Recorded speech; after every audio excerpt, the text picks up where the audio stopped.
Hi, I'm Laurie with Interior Design Community to the Trade, and I have Nile with me. Hi, Nile. All right. And we have an amazing guest for you today, Beth Greene. She has so much experience in product licensing, and we know so many of you are interested in how you can get licensing deals yourself. And we're going to break it down. But first, why don't you introduce yourself and tell us a little bit about your background?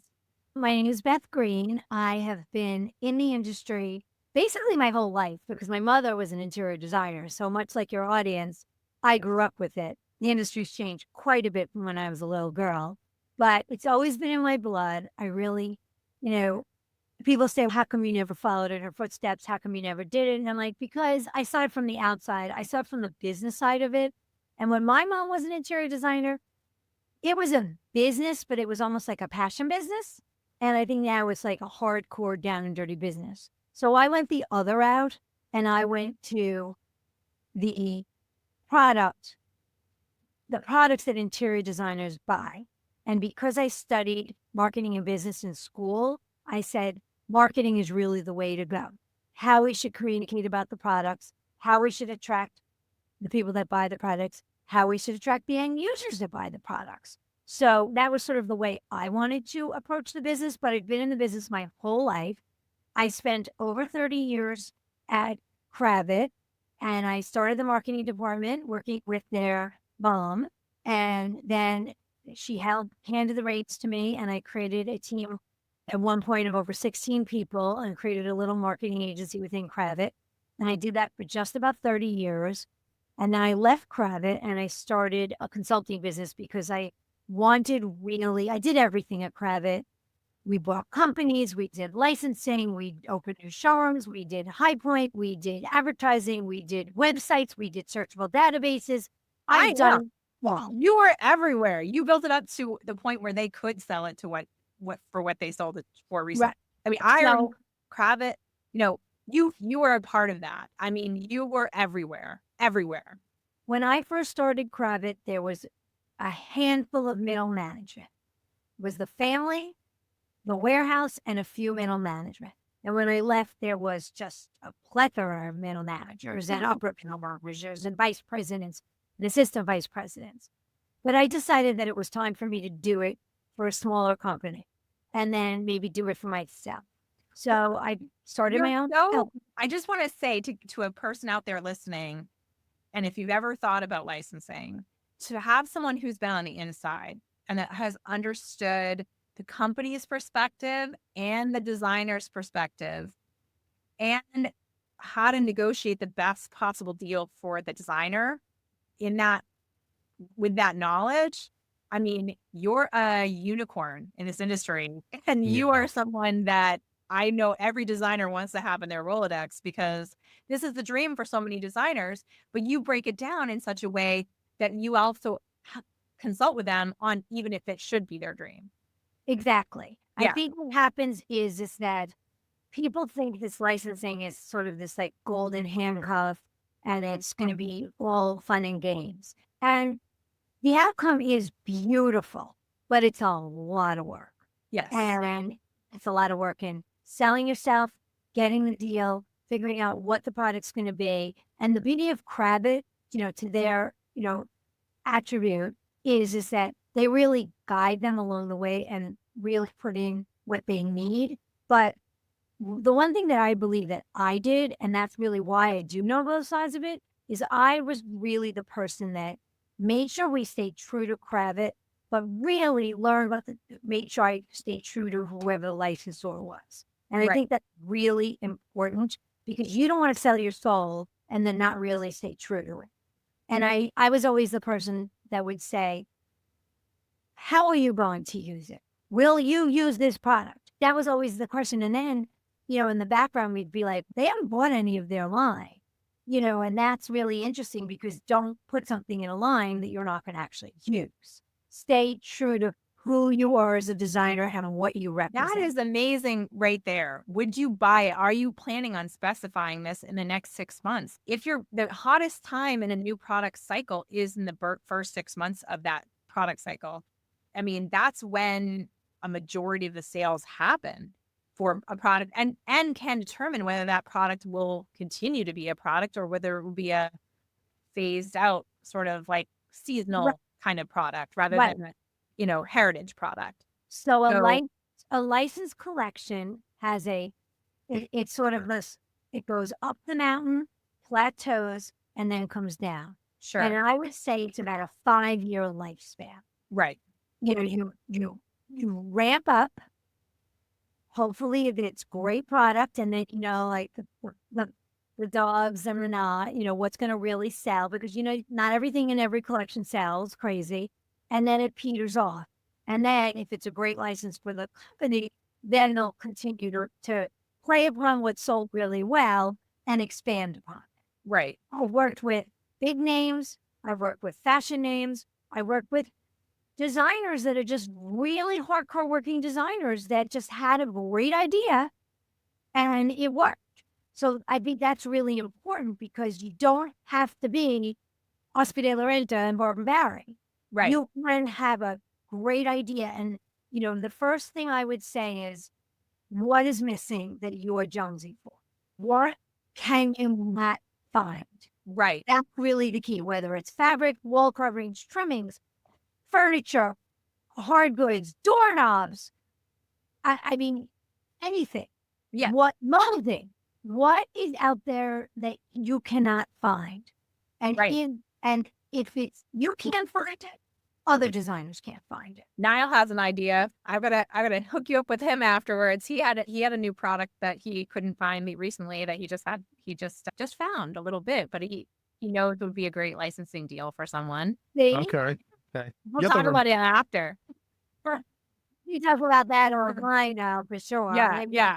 But I, you're so right. And then when you have that idea, and even if it's something that it can't be something like, we like this, but we want it to be a different color. It can't be that simple as far as the line is concerned, correct?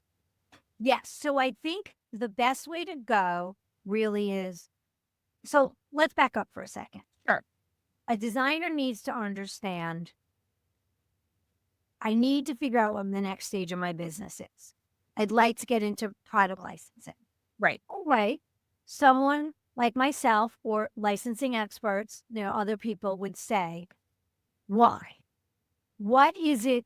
Is it you can't find what you're looking for? Nile can't. Right. Is it that you're a little tired of dealing with clients and would like some passive income, additional passive income? Great reason. Fully support that.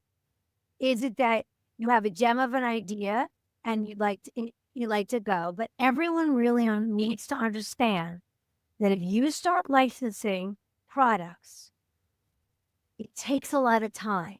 And just be cognizant. I mean, Laurie, you and I have talked about this even with this whole community that you've created, how it takes your eye off of your other ball. And Yeah. can you either do both and add staff? You can do that for sure. You Right. can add staff. Or is it that you want to parlay it into it? I'll just talk about my friend Barbara Barry. She was a very hardcore working designer. Decided she started Baker, other McGuire, whatever, other licensing. And then decided, I'm going to dabble in design because this is really what I'm better at. Right. And she was a better communicator. She wrote a book. So everyone needs to really understand. Where is your skill set, and be honest with yourself about that skill set. And honest with the money that will come out of it. Because Right. it's not it. And let me go back. Are you doing it because you want to build your brand? Are you doing it because you want to get published with your design business? What is your reasoning behind doing product licensing? Right. I think really important to understand that, because yes, one hand does wash the other. Great, strong collection, the company that you sign with, whether it's Cravat or whomever else, they'll publicize you. All of a sudden your name is on the map. Does that help you get more clients? Yes, if that's the reason why you're doing it. But understand, you need staff, you need support, you need to go to public appearances, people are going to want a piece of you. And do you have that peace in your personal and private life? You Right. know, like personal and professional life. Do you have the peace to be able to do that? Right. It's really important to understand what it takes because Yes. you can hire a licensing development company and they can create the product for you, but the company that you signed with wants you. They Yeah. want your name, they want your ideas, they want your color scheme, they want that. So Yeah. you just You're the make celebrity in the mix. I mean, it's not an interior design licensed deal without the interior designer. exactly. Yeah. You're Exactly. the expert. That's why you need to be attached to it in that way. Yeah. So I think to your initial point that you just made before, though, it's not as easy as here's the design and here are the colors I like. Yeah. It goes way beyond that. Oh, yeah. You need to, if you've identified that this is my story, let's call it a story or concept, for lack of a better word. I really like maximalism and I want to layer patterns. Show me how you would layer show the company, I say me, how you would layer these patterns. Show me show me Pantone colors or yarn or carpet yarns or something of how you work, what works with each other. We need to get inside the designer's head. What is it that you want? You can even, believe it or not, shop a competitor. Obviously shop the line of who you're talking to. I like this quality. I like this weave. I like the high and low pile of this carpet. I like the Mm. silk and linen. Shop the company that you're with, but don't be afraid to bring competitors' products in because if you can't find it at the company that you're talking to, that's all the better to say, look, they have it. And Right. I'm speaking from private experience because they have product development people led by Scott Kravitz that knows every yarn and everything that's out there. So there may be a reason why they don't have everything. I mean, they have a lot of SKUs, but they don't have everything. But show them, I love this stripe, but I want it in this quality. Go that extra yard because it's not just look at this one-dimensional stripe on a piece or a floral on this piece of paper, and these are the colors yarns I like with it. No. Right. How do you see it? Do you see it in a jacquard? Do you see it in a woven? Do you see it in a cut no cut? Do you see it in a silk? Like it's really important to take it because then they really understand. Or I have licensors that have brought fashion clothing and said, this is Hey. gorgeous in fashion. Why isn't it amazing in the home? I would put this on a window treatment. I would put this on a chair or a headboard or drapery panel or a bed canopy. So we've had people, I mean, listen, we did a license with Ask a Nail Enter and they literally opened up their archives and took skirts and jackets out. Right. Yeah. So it doesn't have to be just textiles from Home. other companies or Yeah. local company. It could be anything. It could be paper. There are people that open up gorgeous art books and show. My last consulting job was Scala They did a Met collection, brought it to the Met, and there was a piece of pottery that had a Greek key. And they did a trim with a Greek key that was beaded, hand beaded. There's so many. What inspires you? Yes. That's really important. Yes. So I think that's really the way you have to approach it. But the one thing that I think all designers need to understand is if you get an entree to talk to a company and you have a presentation, it needs to be a beautiful presentation. The presentation is all about it because it gets to know who you are and how you would speak and how you would present. Make sure that you do business with this company if Yeah. you're a working interior designer. Not if you're a fashion designer, or if you wrote books, but if you are an interior designer, because I'm going to tell you, the first thing that you look at is what kind of sales does this designer have with us? Because really, when you go to a company that invests $1 million of product, because most of these companies stock the product on the shelf.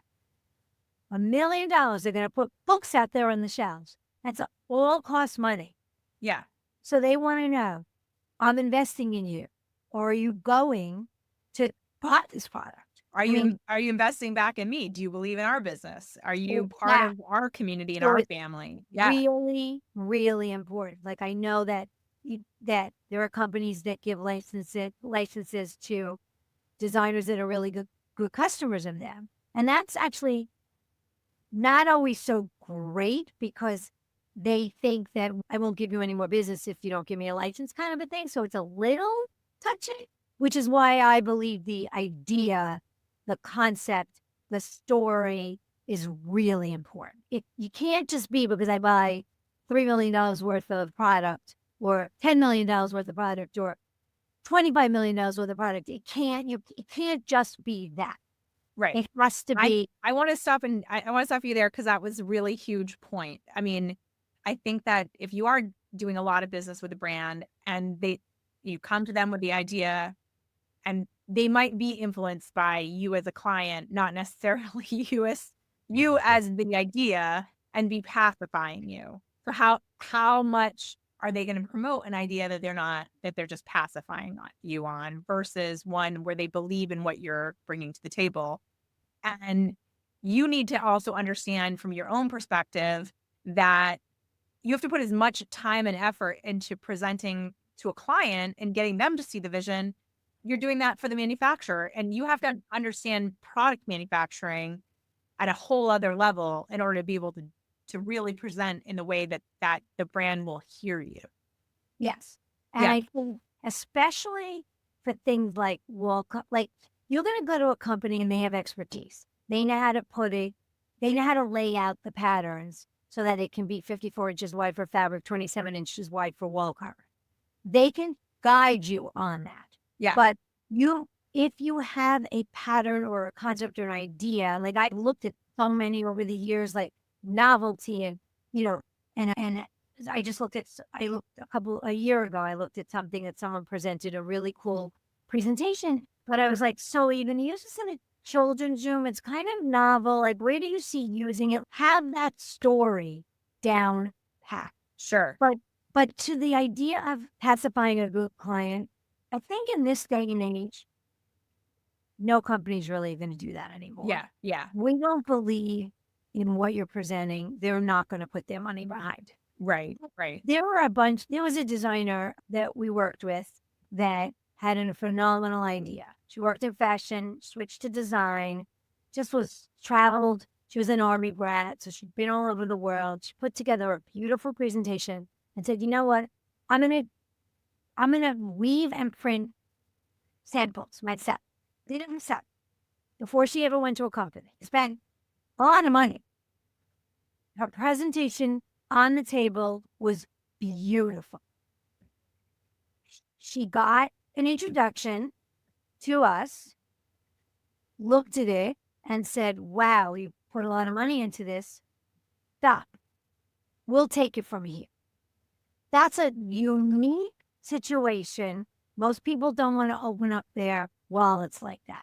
Right. But it just was something, it was, and I remember years ago, this was, I can't even tell you how many years, 25 years ago, 20, Diamond and Barada, when Bill Diamond was still alive, they used to do custom for every single client.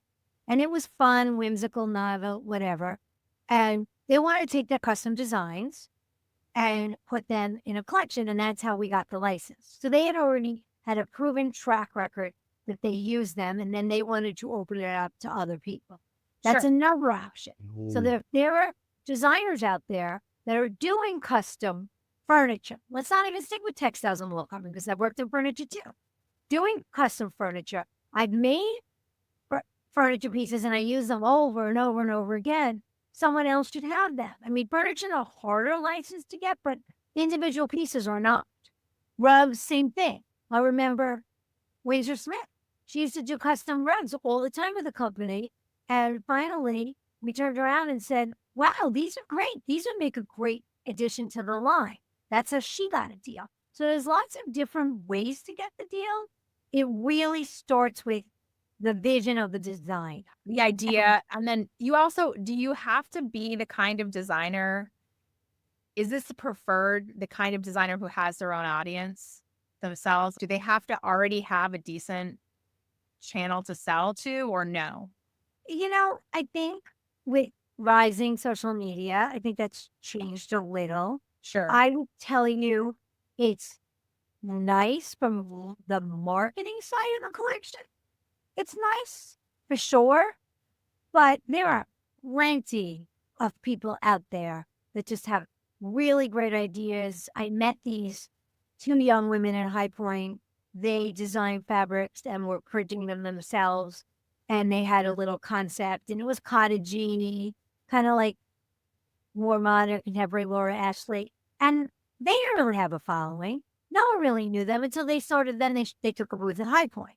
But they, again, were more like the other designer where they were printing and making themselves, and they need to collect someone to take it from them and do it themselves. Or they're just going to do it themselves and just sell small because they're not looking to get big. They're not a working designer. They're product designers. But I don't think a designer necessarily needs to have social media. I think a designer needs to have a really great idea. Okay. Yeah. That's And be able good. to That's good. articulate that correctly to the brand. Cool. Yeah. You suggest, now that you're doing this, which I think is so fantastic it's such a resource for designers, you can probably be the person that they go to first when they're just like before concept, before idea, to start developing the idea, to start spitballing whether or not that's the right direction, and before they waste a lot of time and effort into a direction that you would be like, nope, instantly that's a bad idea. You don't want to go that way because this, and this, Right. As the playing field, not only Kravit, but all the competitive brands too, because you've been doing business against those brands for years and years and years. So you understand what it is that they would have to do to get there. And Yes. then on top of that, how to craft the pitch, how to craft the story, how to craft the collateral materials how to get the meeting, how to get, the back end deal, like the contract through. All of those steps are equally important, correct? Yes. Like I think, we always talk about as a designer, I mean, all designers have legal counsel and a consult on them. Yeah. Everyone expects royalty percentages that are high. They're not high.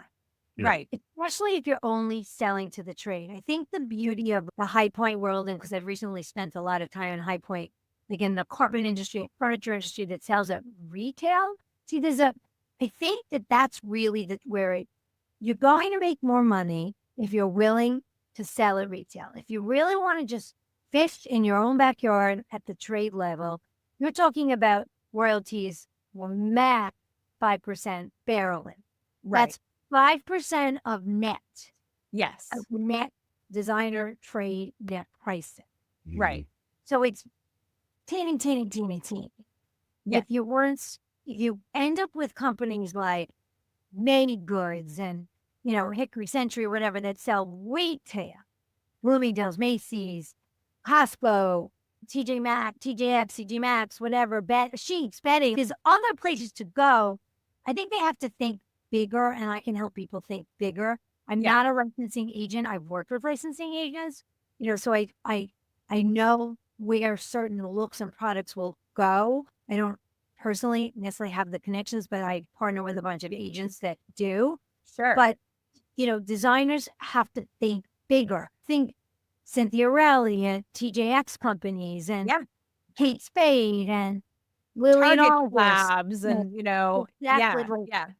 So again, but it's back to what are you looking to do to get into product licensing? A passive is passive. But you're going to work really hard. Yeah. At the beginning to get. I tell designers, I'm like, there really is no passive income. It's a lie. Like, and there is, because it's a lot of work. No matter what you do, you slice it. It's additional job on top of your job to do any of these, to do a blog really well and get ads. Build it up so that you could get ads and actually get money from those ads. To build, I'm talking less than 10. You could be at 100,000 page views and you're getting like 10 cents a day on Google Ads. So, About you TikTok know and what I all of mean? that. Like, you know how many videos you have to do to start making any money Oh, on yeah. TikTok or Instagram? Like, you Oh, just it's you have to blow up. You have to go viral, period, over and over to have the amount of audience that you would need. And you have to be an early adopter. That's the truth of it. It's the algorithmic restrictions get tighter and tighter at the far further you go into a new app. So right, when Instagram was like our audience, we have 109,000 followers on Instagram, all organic. I didn't pay for an ad. I didn't do anything to grow that other than work at it every single day. I have almost 4,000 posts I've done since this is 10 years of Instagramming. And most of that audience, I would say over half of it was in the first few years because that's when it was open and people were just following, following, following. And my account, if I'm on your phone right now and you weren't following me, I can type in interior design. And interior design community is either 1 or 2. I mean, we have the best placement on Instagram for interior design that you're going to get, but it's still I might net 10, 15 followers a day. You know what I mean? Wow. Organically, you know what I mean? asset is you are your community problem solves. And Yeah. I think, and you made it a community of friends and help. And I think that there was your niche, really, to be Yeah. honest. And I think that, like, those that have been successful on Instagram or TikTok or whatever have found a niche to Yes. offer to somebody. So Yes. similarly with designers and licensing and where they need to go, if there's a passion, and listen, myself and my own business right now, I'm like, what is the passion? What can I identify? I mean, Laura, you and I have talked about this offline. Like, what can I do to really help designers, companies, whatever, to stand out, to play, like, what's my passion that Yeah. I can offer to get them, whether it's, I'm not going to get them published because I'm not a PR person, but we can help them get published, help them think about their business differently, help them talk about themselves differently. It's all about, who are you and what you want to do. Everyone, working designers today, they're getting jobs. They're getting the next job. I know they're always looking over their shoulder. I remembered from my mother years ago, but even now still, because there's so many. And these young designers really just want to be seen and get out there. And I laugh because it's like, you got to be at the events. You got to be at the parties. You got to meet the editors. You got to go to the show houses. Kip Spade is opening this weekend in Florida. Yes. Like, you have to be out there because that's the kind of designer you want. There's plenty of designers that are out there that just want to do great work. Well, I even talked to, I mean, I'm with you on that because so I'll have a conversation with a designer offline and they're like, I want to be this. I want to be an AD 100. I want to be this person, or I want to be, and you have to start and say, you listen to things about them. Like maybe their first words to me are like, I have a great business. I'm doing so much money. I turn business away every month. And then I'm like, then why? Why do you want to be on AD 100? Most people who want to be there because they want business. You don't have that problem right now. You have plenty of business. You're turning business away because you're so successful. So sometimes it is ego, which I'm like, hey, like I have an ego. We all have ego. Like we all Right. have certain factors of things we want to, for me, it's travel. I love personal trips for myself, like going on a vacation. And I have a whole list of things that I want. And I'm a big personal accomplishments person too. I will set goals for myself and I did that goal. I got that done. I'm like, that's rewarding to me. Like that's what motivates me. But so I get ego driven tasks. I want to be the person who's been to Japan during the cherry blossoms and see it. And that's a personal goal of mine. And I want to have that. That feeds my soul. And ego is that part of you that feeds your soul. And as a designer, those accolades, sometimes that is feeding your soul. It's I want the Yes. show house. I want that licensing deal. I want that book deal Yeah. because I want at the end of the day for people to know that I was here and I did this. You know what I mean? And Yep. I get it. I mean, it's hard because so many of the for residential interior designers, you did it and then you're done. You're never in that house again, maybe, or very rarely. And you might have a few pictures on your website, but nobody knows the work that went into that. Nobody understands really the personal sacrifice and the time and the effort and the blood, sweat, and tears that went into that project and the Right. emotional feelings you have about that project other than you. Nobody gets that. So to be in a show house, to be in, I was just talking to Nikki Levy, who is in Kips Bay, and she got to do this. I mean, she had a hallway and like a staircase, knocked it out of the park. Like it is stunning. She used amazing use of color. She's got innovative products you've never seen before. She did so many unique things. Nostalgia. She has a mood ring wallpaper that I'm like, I mean, who didn't grow up and think about mood? Oh, yeah. So cool. I mean, so many emotional storytelling pieces of that. And she's over the moon proud. And of course, the very first thing that I see when I'm looking at Kips Bay is Veranda just shared her, like very first shared her post Nice. of her room. I'm like, how exciting. And I had talked to her about her inception ideas and what she was planning. And I hooked her up with a new material company so that she could get some new material. So it's so cool to see them win in that way, And No, I agree. I like, think there's so many stories like that. And, and I think that's the other interesting thing. I think if you could do something like that as a designer and you can support a brand or two, like right now there's a room on veranda.com of a room in Kips Bay right now that relaunched this new Lily Pulitzer collection. And you haven't heard the name Lily Pulitzer in years. right. And it's spectacular. So now that designer that did it, well known in the Palm Beach area, wrote a book, whatever. Okay, so what's next for you? Are you getting more business from this? Because you surely invested a ton, but Lee Joffa that distributes Lily Pulitzer will probably do a heck of a lot of promotion on that room also. But now what? Like, Right. how are you going to parlay that into money? And that's How are you going to capitalize on Exactly. the opportunity? Yeah. And that's really what I think, the designers by nature, it's not that they're egotistical. They want to be recognized by their other designer friends. Sure. And it goes from the middle level all the way to the AD 100 El Decore list, Lux Gold list. They want to be recognized by their peers. Yeah. peers.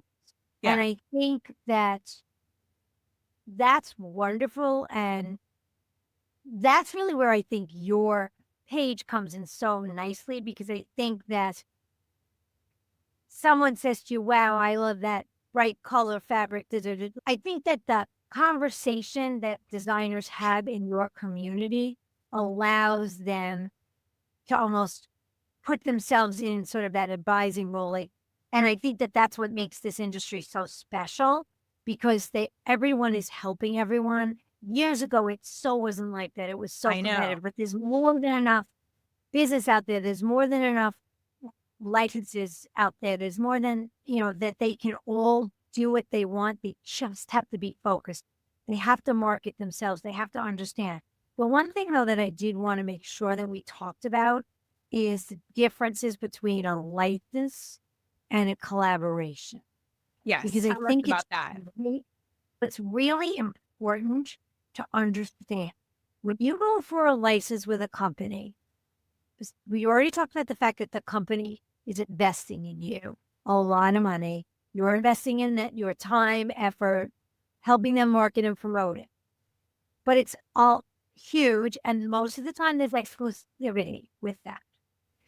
But there's something now that you see them in all of our walks of life, Target, Walmart, Costco, collaborations, where right now the big one that's in the news today is Skims and Nike with Kim Kardashian. Like, they're just collaborations. They're quick in and out blips, conceptual, one story, And you're not held, for the most part. Let's say Nike might hold them, whatever, but you're not held to that exclusivity agreement. So you can bring up a story, collaboration, a product idea to one company, very tight, crafted really nicely, and then you can take a similar a concept, slightly different, to another company. You can do something in the fabric world for one company, and then they're going to own those patterns with you. You own the patterns always, but they're going to say, okay, you can't use it on this, whatever. But you can take another collaborate. You can go somewhere else. You can do a limited edition where let's go to a company and only print X number of yards, only make X number of pieces of furniture, only make X number of platters or bowls or whatever it is, lighting, lamps, and then quick in and out. If they lotto, they'll ask you for another quick in and out. Yeah. And I think that there's something kind of cool about that because first of all, it'll feed into social media much better because what happens is that it takes so long for a licensed collection to stream up, plateau, and come down, whereas collabs are quick in and quick out, quick in and quick out. Yeah. And so I think that that's something that everyone should really think about. Yes. Because maybe your idea doesn't have the longevity of a licensed collection, but it has a longevity of a collaboration. Now, let's talk about the other part of that, which is collection. So this is not just an idea about one product, correct? In the licensed collection. How many products are typically in a collection? So there's probably between 12 and 15 SKUs, and then there's multiple colors of each SKU. Okay. So I'm going to say minimum 25, maximum 55, 60, Okay. depending on, the I size think you're of it. blowing a lot of minds right now because I think that they're thinking that a licensing deal is one product or maybe two. That's no. That's Yeah. so I'll tell you, if it's one or two, I talked to somebody that had 12 platters or something. It was definitely accessories. And Right. it was like, okay, so these 12, then what comes after that? Kind of a thing. Because they don't have colorways and things like that. One product is probably you'll get a royalty, no name attached to it. Yeah. Whereas a collection is a collection of products. But understand something for a second. Let's say you have, 5 designs. Let's call them designs. And let's say 5 designs, and we can put 3 colorways of each design. So now you're at 15 SKUs. But within a pull with those 15 SKUs, if it's fabric, solids, stripes, mini checks, plaids, they don't have to be something that you design because that's the other thing companies are doing now because they don't want to invest so much money. So they're looking internally to see what they have that might work Right. to make it a larger collection. Right. And they probably will give you a lower percentage royalty on something that's already in their line. But as long as they add it to your collection, it'll be considered part of your collection. So it's almost like double dipping. So that, but it takes away the part of that intellectual, property that you have come up with. I mean, because the other thing that I think that we forget is that, and I tell this to brands that think I had a brand that I was working with that wanted designers to come with wallpaper pattern. But I'm like, you do know designers aren't wallpaper pattern makers. Like they're not textile designers. They're interior designers. So they don't typically, an interior designer doesn't have their own wallpaper pattern typically, just hanging around in a file to print. They can find a piece of clothing. They can go to an art book. There's many ways you can find patterns. But I let's use wallpaper for a second. So in the older time, long ago, a wallpaper book would have big floral, big floral, big floral, big floral, big floral. Just one after another. Right. People don't do that way anymore. They want a texture, a grass cloth, a stripe, check that goes with it. It's the same way a designer puts a room together. So if you're designing a wallpaper collection, I looked at a collection of somebody once and it was just all big patterns. I'm like, what are you putting with all these patterns? Maybe you won't use it in the same room, but maybe the hallway outside of the dining room, or maybe above the chair rail and below the chair. Don't just think small, think big. Yeah. Like, that's the other thing I would say. Don't think small, think big. Yeah. Think expansive. Go for the ideas. And this is what I told you, like before, like when I once worked with Michael Smith, and I said, how would you use it? You can't use all of these big patterns in a room. You need solids, you need velvets, you need textures, you need linens, you need grass cloth. Think bigger. Because even if the company that you're talking to have those products, it's okay. And I'll tell you, if they came up with a unique color palette, I don't know, fuchsia, pink, rose, blush, when blush, there was no one had blush, or lavender, lilac, then they'll go to the mills and dye yarns to match and give you the solid. But show solid, show stripes, show checks, show grass cloth wallpapers. I remember I was working on a book with one of the licensors, and might have been Barbara Barry, and she wanted to add some wallpaper in the back of a fabric book, which I think is a brilliant idea, like little solids and stuff. And they didn't have the wax cloth to match, or texture, vinyl textures to match.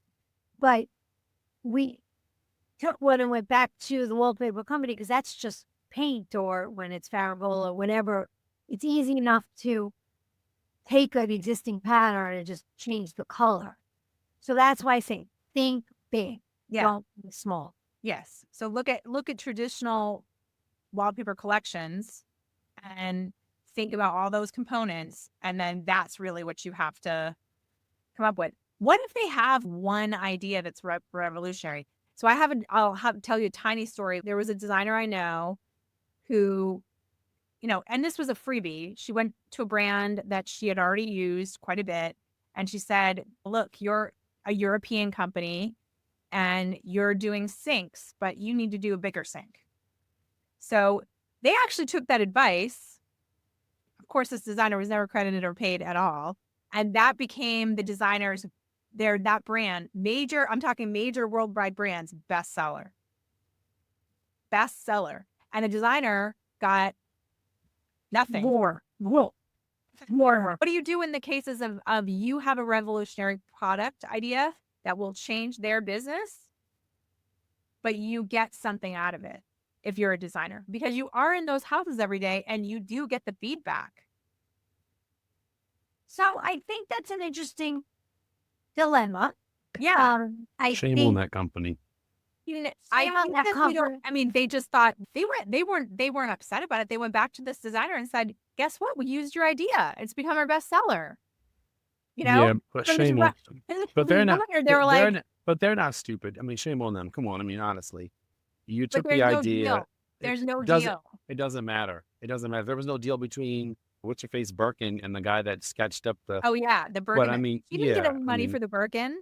He did, but he gave her a Birkin. But that's the funny thing. So I was about to say, as a company person, if you gave us an idea, I would probably give you either sinks in your next project or discounts when you want to buy those things. Yeah.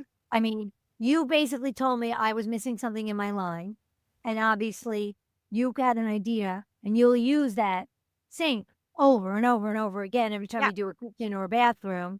So how about when you buy, first of all, probably if I don't own the company, but if I own the company, I probably would grandfather you with a discount forever for anything you buy. Yeah. Remember that, let's just talk about markups in these companies for a second. Yes. We're talking about these markups are tenfold. So don't be silly. So they could have afforded to be like, you gave us our best-selling SKU. Yeah. And we're going to give something back to you. Yeah. Yes.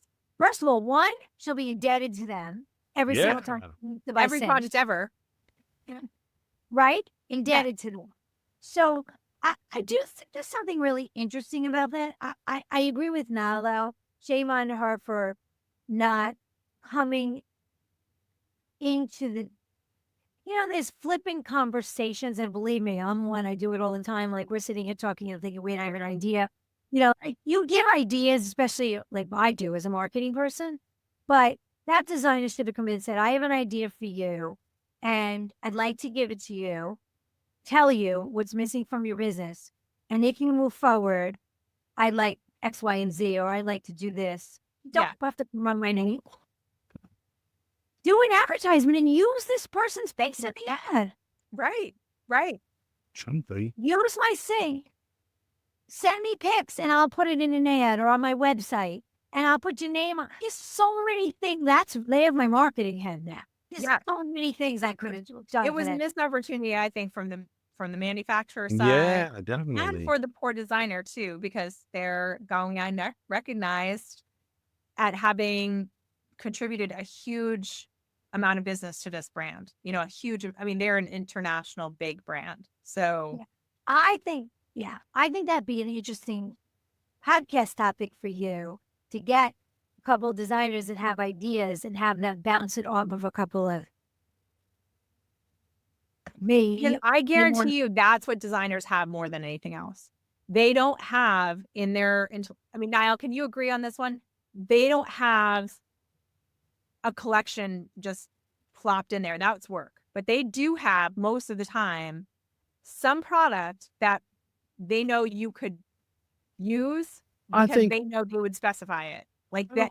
I don't know. I think it's both for us, because I think we think I would like to do a collection, because we're familiar with, if you go to the Kravitz showroom and you pick up a book and it says Kelly Wearstone, it's a collection because you know what you're looking at. Or if you go to Syria and you get a rug, it's a collection because so-and-so has, Jason Wu has 10 to 12, rugs. So I think we know that if we get a collection, what that has to be. But I think it does start in our mind of, here's this product. This is this one thing that I'm thinking of that's a really great idea. And maybe we don't always have how that product grows into a collection right away. I think that's where we get stuck. So it's not that we don't know. I think we sometimes get stuck on the one product. And how do we grow that? That is something you would immediately use, and that other people would need, and that would save the day. Yes. And would be a big seller for a brand. Yeah. And that it could be a small thing. Maybe it's a chair that is missing from the world of dining chairs. It's so funny that you say that, because for years I had this idea to get, I call it the designer series. Well, and you would go to different, the Black Interior Designer Network, one grouping, and then another group, female empowerment, whatever, and let a handful of designers come up with one product each and then package them as a designer series. I love that idea, actually. I think that's so cool. I think that's so cool. You need to pitch it, because I'm telling you, I think it's a brilliant, brilliant idea, because I think, you're only paying royalty I'm paying it to Nile on the product that he did. Maybe it's one design, 3 colorways. That's it. Could be, and I wanted to do it quick in and out too. So it's like, it's kind of like what Target does, where you'd be involving the whole industry, because you could have an IDS one, an ASID one, an NKBA one, an interior design community one, Black Interior Designers Community, like Design Leadership Network, like got a bunch of, and then you would own, like, how big that would go, because it's like everybody. Talk about the fact that then designers would want to buy for the next opportunity. You have with a launch twice a year. Yeah. And I'm really going to work hard to come up with an idea because I want to pitch it. And what you do is you get, like, that's not the company that makes the decision, because you can get some note Kelly Wars or Barbara Barry to help, vote on which ones get put in, because you go to the Design Leadership Network or the Black Interior Design Network, you might get submissions from 30, but you're going to put out 5 designers. You're not going to put out 30. Right. Yeah. That doesn't mean, though, that if those aren't successful, it's kind of like what Target does with their Future Collective, which are all these unknown designers that have different Yeah. layout, but they keep adding to Future Collective, and they have different bets to them. Some are, designers of ethnic origins. One was charitable designers, fashion designers. These are all fashion designers. Although Yeah. I don't think they've done it in the home, which would really be a great idea for our Target too. So It have all would. these ideas. They are, and that's a That's a really fantastic cool idea idea. because it would be so fun to watch the different groups and organizations come up with something and then work together. Because often we do already behind the scenes. Like we already work, I work with a lot of the organizations behind the scenes on lots and lots of projects because we're all one community. Our members, interior design community members, are also NKBA members Yeah, and are part of all also the Interior Design yeah. Society members and are also ASID members. So might as well cross pollinate as much as we possibly can, especially the organizations that we know are doing amazing things. Like I love IDS, Interior Right. Design Society. Like I love them. Like maybe it would be an interesting thing to sort of offer an outreach to the members and almost create like an assignment and let them put together some ideas, questions and what's missing, what would you want if you were going to design a product, what would you design, and then you package the concept into little grouping, ethnic designs, graphic designs, I don't know, by color maybe, design, and then, maybe there's a company that would support it. And maybe it's not even, I'm just thinking out loud, maybe it's not even to the trade company. Maybe it's a retail-oriented company. Yeah. Right. Yeah. Like TJ Maxx or Costco or, Costco apparently, someone told me, I think I told you this, Laurie, the last time we chatted. Someone told me that Costco is the number one gross sales of branded designer products out there. That's what I know. Crazy Costco. That's what Costco is the number one. Wow. That's so crazy. It always blows me in my mind when you find the number one of things. So years ago, my parents used to own a wine shop, and the top 4 wines in New Hampshire for forever, still to this day, are White Zinfandel.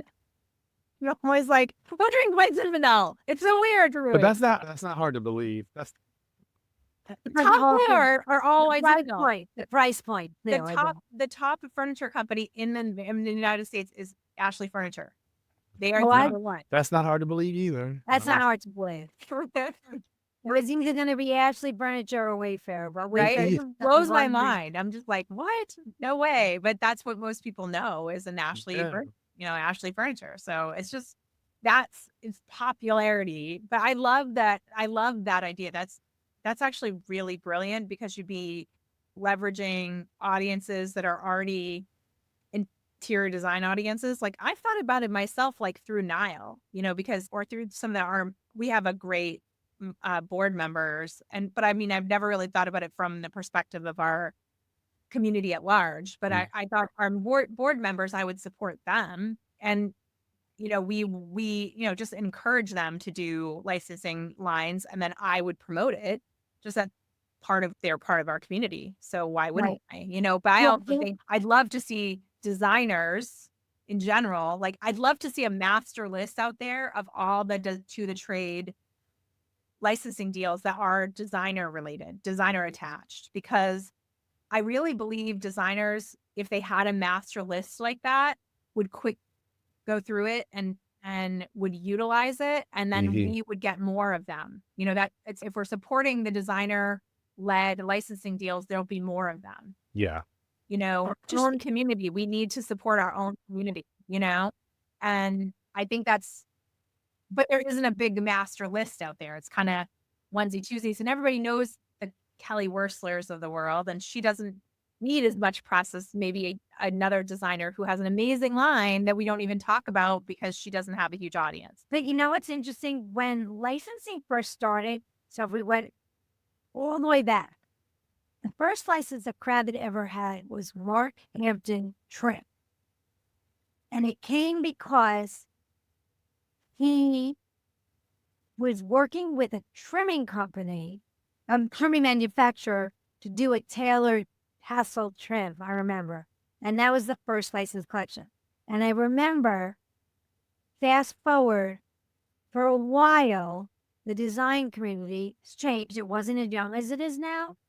They didn't want to use products that their peers design because they felt that their clients would, for example, Sarah Bartholomew has a licensed collection. Like other designers in Nashville, if it was yesteryear, wouldn't want to use Sarah Bartholomew's fabric in a house in Nashville because you didn't hire Sarah Bartholomew, you hired me. Why would I put her fabric in your house in Nashville? Yeah. But that's changed now. Yeah. I think the reason why now let me put my company hat on for a second. Yeah. The reason why a company likes licensed collections is because, and considers them, and this is another thing in consideration, can you present to me something that my product designers internally have not thought? Right. Do you have a gem of an idea that we haven't, it's like we wouldn't have done? Like, Lee Jofa and Kravitz would not have done Kelly Wearstler if Kelly Wearstler didn't break. It just wasn't in their MO. So they brought in that name, and that name did it, and it's obviously enormously successful because she's got she's a marketing animal behind her. But you know what I'm saying? So even Barbara Barry with her Spaqua and green and pebble colors and all of that muted colors and soft whatever. So so that's the beauty of a licensed collection for our company. You're going to present to me something that we couldn't do it, but we haven't done. Yeah. So if you bring it to me, and we believe it's an ally to what we have in our rest of our line, we'll do it. So that's why I said, you have an idea, when you bring it to a company, make sure they don't have that already. Yeah. Like, make sure that you're giving them something that is a compliment, assist, or cousin to them, but it can't look and feel the same. Right. And I remember, like, Jeffrey Allen Marks came with this beachy, oceany, California, cold, and, Kravitz just didn't do it. They just didn't do it, and we did put it in the portfolio textiles line first, and it did enormously well in retail. And now his collection just continues, to grow over and over and over again because it was successful. Again, a gem of an idea that complements the rest of what the brands have. Right. Right. So thinking about it, do you have to look at that from an archival standpoint too? Do they have to be something that they haven't already done that's gone away as well, or just current line? No, just current lines. Just current. What ends up happening, just so you know, at least I'll speak to Kravitz Comandre too, I should say. But if someone comes to you with an idea, and let's just say to your point, Laurie, they have 5 patterns, but the idea is really unique. Bohemian, Rhapsody, I don't know, I'm making these up. What is it? Bridgerton, whatever, like that look. I'm just thinking.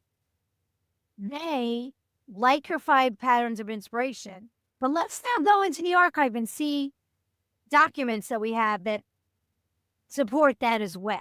Right. Well, not just, I remember when I was leaving Borndrig, and I think they came out with some like Zodiac collection that was very modern, very non-Borndrig. And I remember there were like 3 or 4 patterns, and then they went into the archive and they found nibbles of other things that would play into. That's how a collection is built, especially at the higher end. Right. You go to the lower end, Fabrica, some of those lower Pindler, some of the lower end brands, Tebow, they have documents, but they're building on newer patterns. Right. Whereas, you go to some of the older companies that have documents on paper or archival textiles, they can find most anything, but these archives are huge, so you need an idea for them to focus on. Right. Yeah. Yeah. I love it. I think this is such great information, but I think one of the takeaways I want designers who are listening to pay attention to is you really have to have a plan. And honestly, your best plan is to hire. Yeah. If I were a designer Truth, yeah. and this was my dream and something that I really felt like I think before you've even pitched the brand, before your inception, go to you and talk Yeah. to you because of the years of experience and the wealth of information and the checks and balances that you would give that designer to make it successful. It's like anything. I mean, I think that even doing a show house, you have to have a plan if you really want to maximize the investment. Absolutely. If you're going to It's go the into same this, advice we would give a client. Literally yeah, the same advice we would give a potential client. Don't start without calling us. So I think it's the same thing for this. Don't start without, making this phone call, truthfully. yes. I, And you know, that's I what I really, will say. I appreciate that. I think that it's almost like you need like someone on your shoulder, like your subconscious, like asking you questions. Like, Yeah. Yes. are you sure you want to do this? If you are, tell me, like, what's the passion of your idea? Where do you see it going? Where, They're tough questions that sometimes I don't think a designer is thinking about when they're thinking about It's just you're too close to it. too close to it. If it's Yeah. your baby, you're too close to it. You need somebody that has that bird's eye view and can be very objective and ask you all the questions that you may not ask. The same way we are able to ask our clients questions because we're not emotionally attached in that way. Yeah. it's such an Yeah. emotional business. I Yeah. don't know, like, Yeah. I was just talking to someone earlier today and I was like, I don't really want to be a designer, but I really could, like, someone's buying a place or having a baby and they need to add it to their apartment. I could come in and I could say, you could do this, you could do this, let me help you go shop. Because there's so many people, and that's the interesting thing about how this industry is changing now. You're always going to have those great clients. They're going to give you, they don't give you carte blanche anymore. I know that. But say, I need you to do this room. I need you to start from scratch. But then there's just people that are like, I just need help. I just Yeah. need consult. I just need, help me pick paint color. People call me, help me pick paint colors. Help me pick white. Help me pick, what should I do? I need to pick a bathroom tile and I just don't want to do plain white subway tile. Is there something else I can do? Just give me an idea. And like, I'm like, did you look at Pinterest? Did you look at, some of the magazine.coms? There's all this, like, there's so much information out there. I think that's the problem, though. That's the thing is that we all get Overload. Yeah. overload and then we can't make a decision because there's so much. And it's like, you don't want to make the wrong decision. Certainly with like tile. Yeah. Forever. Kind of permanent. Yeah. You're like, oh my gosh. They go in there and it's never to get out. I'm about to buy a large apartment that I have to renovate. But you should not be doing that. You have such a unique history and yet such a unique point of view that we have 100,000 designers in our community that if they're thinking that they should start down the road of licensing, you should be consulting those people all day because you have such a unique point of view and can really beat their idea up and make it better before it even gets out there. And as a result, they'll have a better deal. They'll have better. Coming from a place of expertise. It's not coming from a place of, anywhere else but expertise. And you've seen both sides. So you understand what matters to the brand and what matters to the designer and can move that in the direction of the designer, that deal so that they're getting the best bang for buck out of that. I need to hook you up with my friend Wendy who does like she does contracts because the two of you would be. Oh my God. Oh yeah. They would kill. Powerhouse. Oh my God. That Yeah. would be fun. Absolutely. A powerhouse. Like you help them create the deal, she gets the contract. Oh my gosh. Yeah, that would be amazing. The other thing that I really think designers haven't thought about, like every designer that I've talked to, and I've talked to a lot of them lately, is they all want PR. They all want to be published. Yeah. And I keep saying, you need to learn how to market yourself. And that's the other side of sort of my business right now that I'm really focusing on is every designer is a marketer. Sorry. Every designer is a marketer. And I try to drill it into Nile all the time. I'm like, always, did you write a blog post? Did you send out an email? Do you need to do this video? But no, they really need to learn how to market themselves. And I think I have one designer that I've worked with that really was opening an office in Atlanta. I think I told you this, Laurie, and she really, really, really she had a really beautiful house she did in Atlanta. She wanted to get more clients, and she just wanted to become a mark in Atlanta. And she hired me, for a couple of hours, and we just chatted, and I asked a lot of questions. And I think, like you said, like they don't be so close to it, but how can you market yourself? Like, how can you position yourself in this market? And she was so lucky. She landed the cover of Looks magazine, but it was just from us chatting and saying, you're too in the weeds of your business. You have staff. So take a step back and say, this is my business. This is what I want in the business. And so I think that's another side of designers don't see. They need to learn how to be good marketers. They're good salespeople. Yeah. They can sell their presentations. They can get the client so they can get the job. But now, how do you market yourself? Whether it's marketing yourself within your current location and community, whether it's marketing yourself against magazines, whether it's marketing yourself against events, speaking events, like High Point, like just, maybe you need to be a style spotter. Maybe you need, I don't know. I'm It's just having a plan in general too, to maximize like, I know somebody who get in and do it. Like they might be a style spotter or get a show house or get a magazine cover. And then that's it. It's a blip. Instead of like, okay, now you got that magazine cover, you've got to do something. That's one accolade. Now you need to get as much leverage out of that as possible. right. Yeah. Exactly. So Exactly. But you have to those play kinds of opportunities, build on the opportunity. You got it. It's there. Now you need to build on it. Right. Right. Yeah. So genius. I'm so happy you came on and chatted with us. Thank you so much. And I'll make sure all of your information is in our blog post that we do about this, and we'll send this out in our email to our community.